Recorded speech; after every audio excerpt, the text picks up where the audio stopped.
everyone. Welcome back to the Youth Factor, where we aim to see the world through the lens of the future. I'm your host, Alex Chung, and I hope to take you on a virtual journey around the world, where stories untold will be shared, current issues will be discussed, and the voices of the youth will be heard.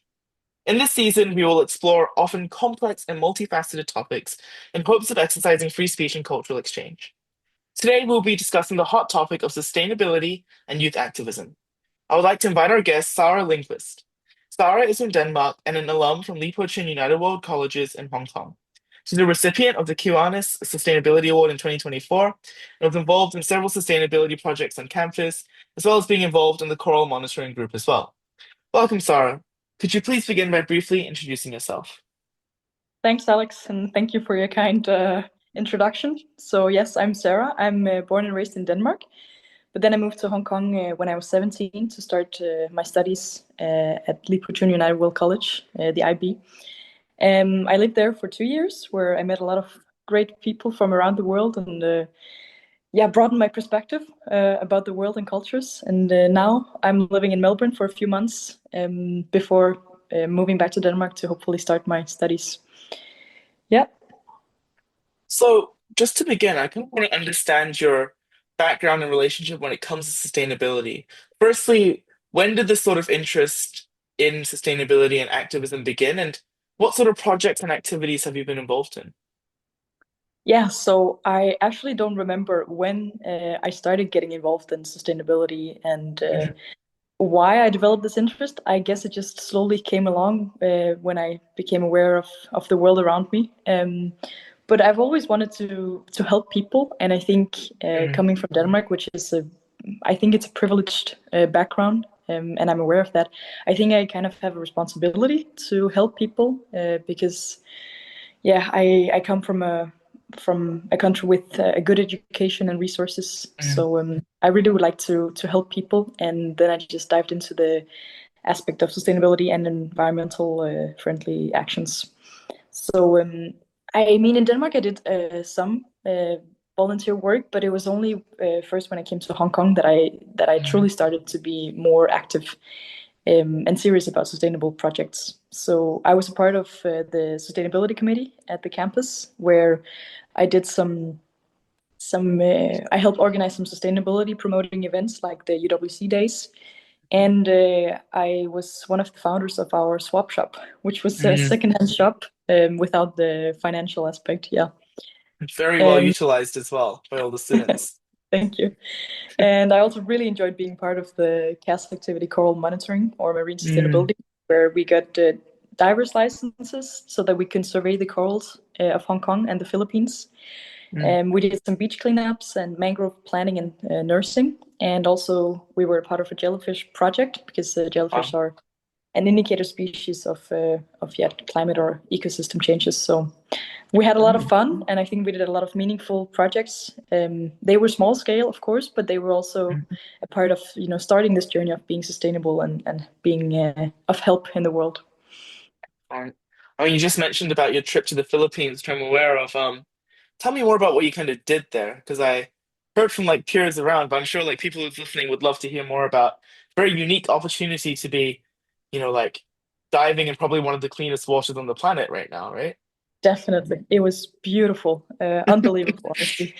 And I was lucky to be part of the project week in Philippines, where Mm, we were diving for 5 days. And it's a long-term project that LPC has with this diving resort or diving area, mm, where they've been serving the corals for many years. So we have a long-term data collection history. So we were first of all learning about the species, and we were learning about how to dive sustainably or as some kind of ecotourism instead of just mm, diving for your own sake, but also for the corals and the marine life sake. So we were doing some surveys, and we were also just having fun and looking at all the beautiful species underwater, to also gain this awareness of our actions on land, which has a huge impact on the life underwater. So it mm. was truly a really great experience. Yeah.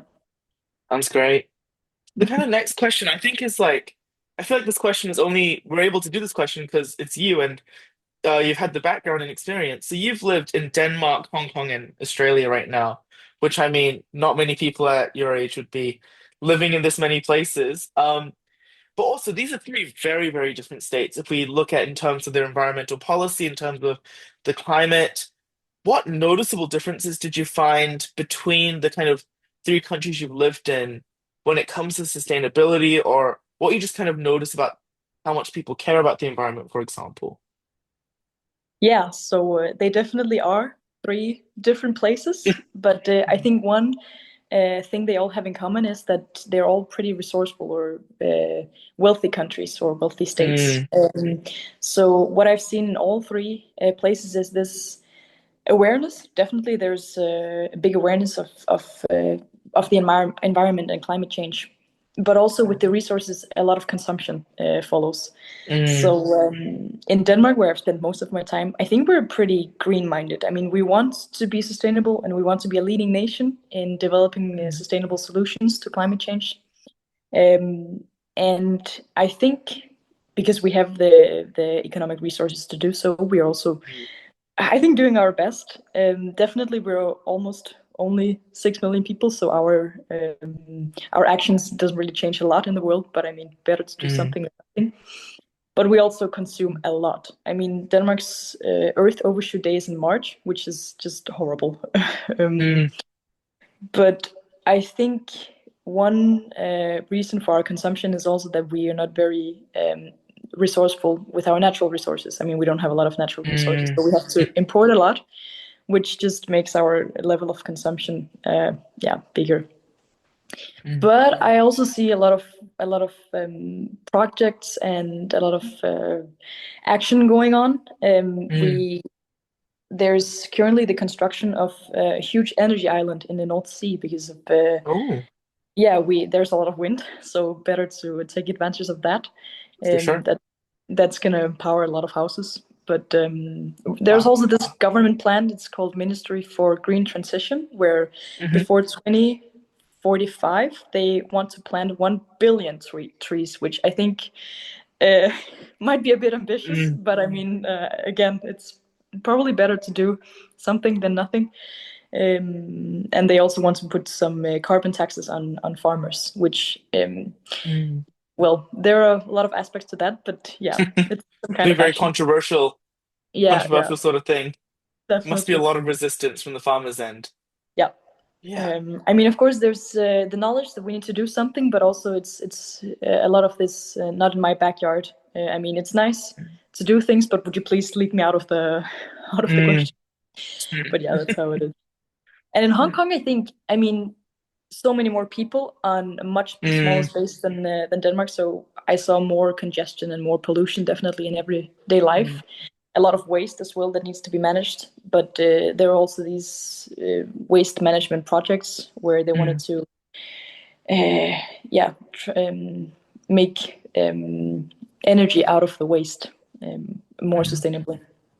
So, and also I think a lot of, because Hong Kong is also very natural. I think it's about mm, 40% of the state that's green. So I think yeah. they would like to continue to be greener to, Mm, yeah, keep the nature wild and beautiful, which, yeah, it's good. mm, And Australia, I mean, one of the biggest surprises for me is that there's still a lot of landfill happening. I mean, it's a huge mm, country. Um, mm, so of course, it somehow makes sense. I guess at least people wouldn't really notice all the landfill, but it's just, yeah, don't really like the thought of my trash just ending up in landfill. But mm, I also see mm, in Melbourne, where I live, there's this free tram zone, which I think is a great initiative. Where in the mm. CBD or a bit further, there's free public transportation, which I think is good to promote, Wow. yeah, more sustainable commuting. And bike That's lanes are really everywhere, which as a Dane I love. So that's mm, super. So yeah, excellent. different states, but I see definitely impacts or the Mm, consumption, which is the negative aspect, but also a lot of action from mm. government and also citizens. Yeah. Right. I mean, I feel like just kind of building off your point here. you've kind of mentioned that, Denmark, Hong Kong, Australia, those are kind of three areas of the world that probably more fortunate, and I guess a lot of their kind of climate policies are more feasible to actually implement. Mm, For example, like you look at the EU Green Deal, that's like $1 trillion worth investment. That is not something that most states or most regions around the world is going to have $1 trillion to invest into climate infrastructure. So, in yeah. your kind of perspective, in your experience, what is then the approach for LEDCs or countries that are mostly still kind of dependent on farming, which arguably is the kind of biggest contributor to climate change? Well, I think it's important to acknowledge that we don't all have the same or the equal opportunities to help. I mean, we don't Hmm. all have the equal resources or financial aspects. So I think there are still a lot of countries who have other pressing matters to be concerned about. I Hmm. mean, finding food or shelter even. So I think it's important to realize that we can't all be doing equal amounts of Hmm. action in terms of sustainability. I mean, more wealthy countries, they need to contribute more, which Hmm. can seem unfair, but I think that's just how it is. I mean, the world is unfair. Hmm. Hmm. Um, so I think smaller actions are always good, but I also think we need to remember that right now it may seem expensive to transit Absolutely. to a more green future, but the longer we wait, the more expensive it's going to be. So I think we just have to acknowledge that and just move on with it. Yeah, I mean, how many decades are we going to be saying like we need to act now? But this has been Exactly. going on forever, right? Like it's Exactly. just unending. When It is is. this now going to happen? I mean, definitely, I get what you mean by like Denmark has 6 million people, New Zealand has a little over five. Mm, It's we try our best to make our countries as green as possible, but we make little to no difference in the grand scheme of things. It needs to exactly. be bigger powers. We need to like put their foot Definitely. down, actually do something Lead the about way. it. Unfortunately, probably not what's going to happen at least for the next 4 years. Yeah. Especially if you look at the state of the biggest contributors to climate change. Yeah. Um, yeah, so I guess that kind of moves on to my next question then. What do you see as the most pressing issues regarding climate change? You can interpret this in any way you want in terms of literally looking at environmental degradation or indirectly how that affects human lives. Yes. So I think that one of the most important problems is to address the knowledge or maybe lack hereof that we all Mm, have. Many people we know about climate change. Some people even deny it, which is, mm, in my opinion, crazy. But I won't get started on that. But I think we need to learn how to actually mitigate and develop strategies towards climate change. And of course, we can't all be educated in this field. I mean, we can't all be, I don't know, climate engineers or whatever. But I think an important part of our education should be to learn how to mitigate, even if it's just small scale or personal scale. mm, Because if we don't have any strategies, it's just too easy to put the responsibility onto governments and companies instead of doing something yourself. mhm, But if you realize that we all have a responsibility, small or big, I think that would be the ultimate goal to begin to make some kind of collective effort in changing our current course. So starting small, starting with our education, even from primary school, just to build mm, it in and to for it to become a natural part of our everyday life. And also, I mm, think honestly, like this whole concept of throwing mud. I mean, as I said before, we are not all equal, and we can't all put in the equal amount mm, of money. So instead of saying if you don't do anything, I won't do anything either, we should look inwards and say, okay, what can I do? And we all do our best, but of course, it's going to be different contributions. mm, Yeah, and also I think for sure.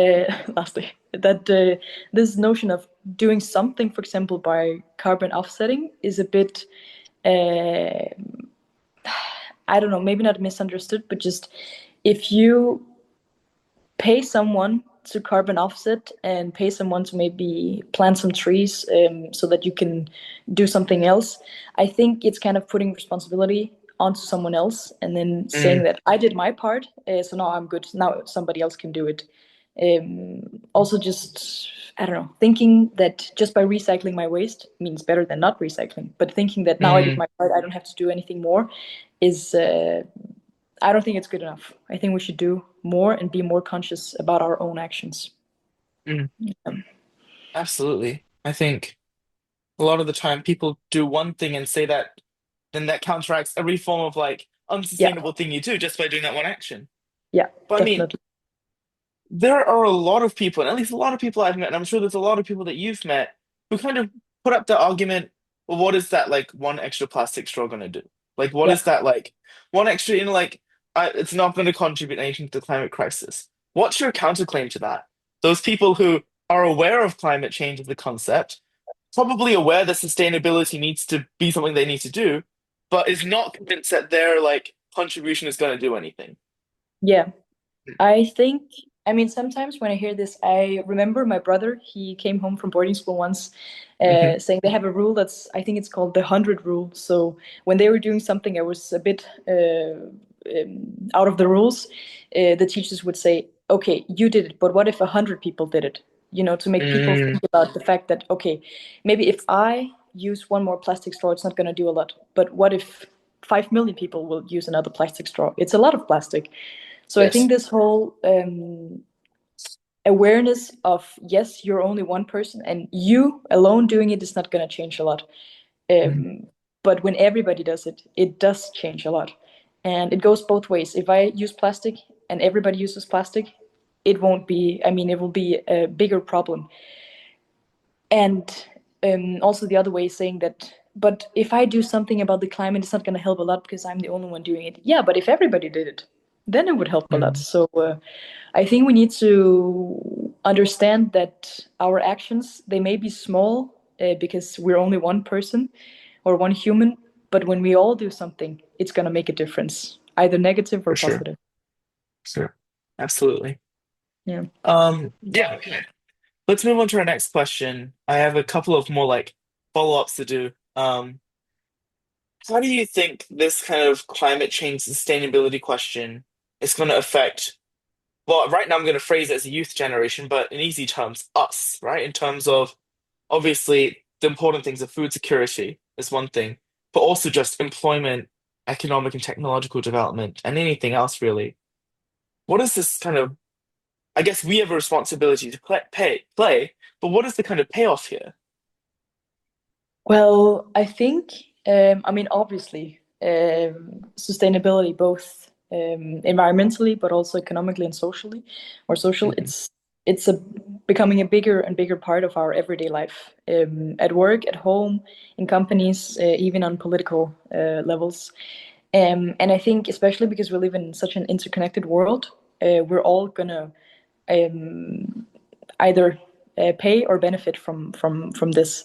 So I think, first of all, more people will need to work in the green sector, and more people will also do it. It's not only a matter of needing; a lot of people will, because I think one also economic part is that when we have more people working here, the competition will be greater, and Mm, green solutions, environmentally friendly solutions, will be cheaper to implement and cheaper to produce, which I think is a great thing. Right now, or at least a few mm, years ago, uh, still a lot of startups are happening. So, and when there's only one producer, it's of course expensive to develop. But now with the greater competition, it's getting cheaper and easier to implement. Um, mm, and in terms of food security, I think I mean, we're already experiencing challenges with the changing climate, but also a lot of new possibilities arise with more research and more education in this field. Um, I myself am especially interested in this field of food engineering, food security, mm, and I really believe that food sustainability or food security is a way to peace in terms mm, of securing food will I think will can avoid a lot of crises. For example, mm, migration and land disputes, uh, war over, I mean, lack of water. So I think that's also very important to address, that food systems have to be secured and have to be sustainable so that we can feed our world now and also in the future. Mm, And economically, I think it will also be more. I mean, right now it's probably a bit. It seems, or it leads to a lot of discussion. But I think it will be more important, more normal to pay carbon taxes, for example. mm, And there will definitely become a bigger focus on investing in green technologies. And yeah, as I said, we're still, transitioning to a greener economy, which now seems expensive, and I think is a reason why a lot of people still are hesitant to do so. mm. But in the long run, it's gonna be cheaper to just start acting now instead of waiting. Because the more we destroy, the more we have to rebuild, and it's just it's gonna be too expensive at some point. Excellent. I really like the point about food security as a form of peace. I guess, our UWC mission is peace and sustainability. Oftentimes people find it difficult to connect those two things together, and I think you've done that very, very well. Um, my last kind of question is going to be related about youth activism, but before that, we kind of discussed this idea that there's going to be some unequal distribution in the kind of roles that people play. What are your thoughts on, for example, celebrities and influencers posting stuff on social media, or companies posting for like a month on end, posting like a green policy, or even some like what very kind of ecologists kind of promote, such as showing like violent imagery on meat products? What are your kind of thoughts on what we consider the people with power and their kind of activism? Well, I I have some kind of difficulties with this. I think Mm, I think plays a bit under greenwashing, and it's mm, for me, I think it's a bit superficial. I mean, of course, it's better than nothing, and raising awareness is perhaps better than not.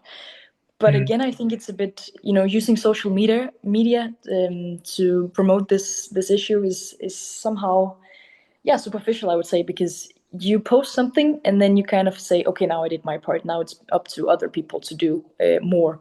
Um, and I think it can also be a bit off-putting. I mean, if you show these violent images of animals being treated badly, a lot of people will just walk away with this feeling of anger and frustration. mm, And I think that can be or that can lead to action, but I honestly think that positive news about innovations or solutions being created, I think, is better than negativity, because mm, it, at least for myself, it sometimes leaves me with this feeling of, well, does anything matter anyways? mm, Um, so yeah, it's there are definitely both pros and cons, but I think we should just stop talking and start acting. mm. It's such a big dilemma, this whole social media thing. It's how I feel Yeah, about the USC Ice Bucket Challenge right now. yeah, Every time I see it, I God forbid will not do it, but I feel that this is somewhat of like a pyramid scheme almost, just like most people don't even know what it's about, right? exactly, Also, I think it's very ironic when I see celebrities posting about these things, the company posting about these things, and they're not actually doing anything about it. exactly. Um, yeah. So then I guess my final, the most important question for anyone who's listening is, then what is our responsibility here? And what are the potential actions that we could take? Well, I honestly believe that it comes down to having empathy Mm, for everybody and for us all. I mean, empathy is a very I think it's a feeling that promotes a lot of action, and if we understand that we all have a responsibility to make sure that everybody can live securely and comfortably in our world, I think we'll see or we'll achieve greater things.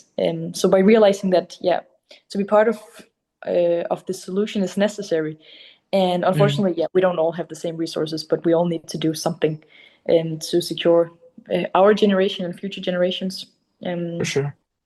I also think, education is really important. It's really important Mm, to make sustainability an integral part of education from young age.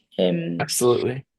And I think, unfortunately, politics is also very important. It really determines a lot of what is happening in the world. Mm, And just by voting for more sustainable solutions is already a start, if it's mm, possible.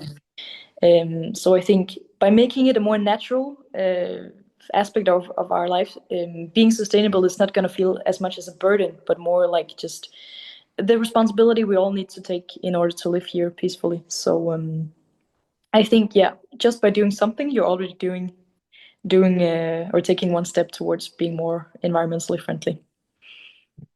That's the optimistic and idealistic approach to what Yeah, we should be doing. Let's just hope that people manifest that in the definitely. future. Yeah. But yeah, thank you once again, Sarah, for engaging in this interesting debate and topic. This wraps Thank you. this episode of Youth Factor up. Thank you for tuning in, and I hope you look forward to the next stop of our journey. Thank you very much.